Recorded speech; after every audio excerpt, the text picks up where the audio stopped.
തിരുവല്ലയിൽ അമ്മയെയും കുഞ്ഞുങ്ങളെയും കാണാനില്ല എന്നുള്ള പരാതിക്ക് പിന്നാലെ ഭർത്താവ് ആത്മഹത്യ ചെയ്ത നിലയിൽ കവിയൂർ സ്വദേശി അനീഷ് മാത്യുവിനെയാണ് മരിച്ച നിലയിൽ കണ്ടെത്തിയത്.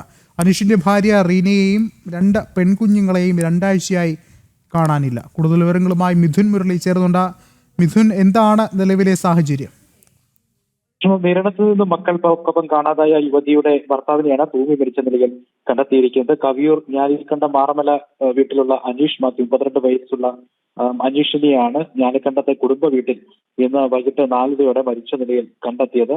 നിരണം സ്വദേശികളായ അക്ഷര, അൽക്ക എന്നിവരെയാണ് റീന എന്നിവരെയാണ് കഴിഞ്ഞ 2 ആഴ്ച മുൻപ് കാണാതായത്. റീനയും അവരുടെ മക്കളായ അക്ഷര, അൽക്ക 8ഉം 6ഉം വയസ്സുള്ള 2 മക്കളെയുമാണ് 2 ആഴ്ച മുമ്പ് കാണാതായത്. തുടർന്ന് റീനയുടെ ബന്ധുക്കളാണ് പുളിക്കീഴ് പോലീസിൽ പരാതി നൽകിയത്. റീനയും മക്കളും ഓട്ടോ ഡ്രൈവറായ ഭർത്താവ് അനീഷ് മാത്യുവിനൊപ്പമാണ് ആനന്തുരുത്തി ചന്തയ്ക്ക് സമീപത്തെ വാടക വീട്ടിൽ താമസിച്ച് വന്നിരുന്നത്. മൂവരെയും കാണാത്ത വിവരം റീനയുടെ ബന്ധുക്കൾ പുളിക്കീഴ് പോലീസിൽ അറിയിക്കുന്നു. തുടർന്ന് പോലീസ് അനീഷിനെ ചോദ്യം ചെയ്യുകയും കേട്ട് വിളിച്ചു വരുത്തുകയും ഒക്കെ ചെയ്തിരുന്നു. അതിന് പിന്നാലെയാണ് ഇപ്പോൾ അനീഷിനെ തൂങ്ങി മരിച്ച നിലയിൽ കണ്ടെത്തിയിരിക്കുന്നത്. കൂടുതൽ അന്വേഷണം പോലീസ് ഇപ്പോൾ നടത്തുന്നുണ്ട്. ഈ അനീഷിന്റെ ഭാര്യയും മക്കളെയും കാണാതായത് സംബന്ധിച്ചും ഒപ്പം തന്നെ അനീഷിന്റെ തൂങ്ങി മരണവുമായി സംബന്ധിച്ചിട്ടുള്ള കൂടുതൽ അന്വേഷണങ്ങൾ പുരോഗമിക്കുകയാണ്. ശരി, മിഥുൻ മുരളിയാണ് വിവരങ്ങൾ നൽകിയത്.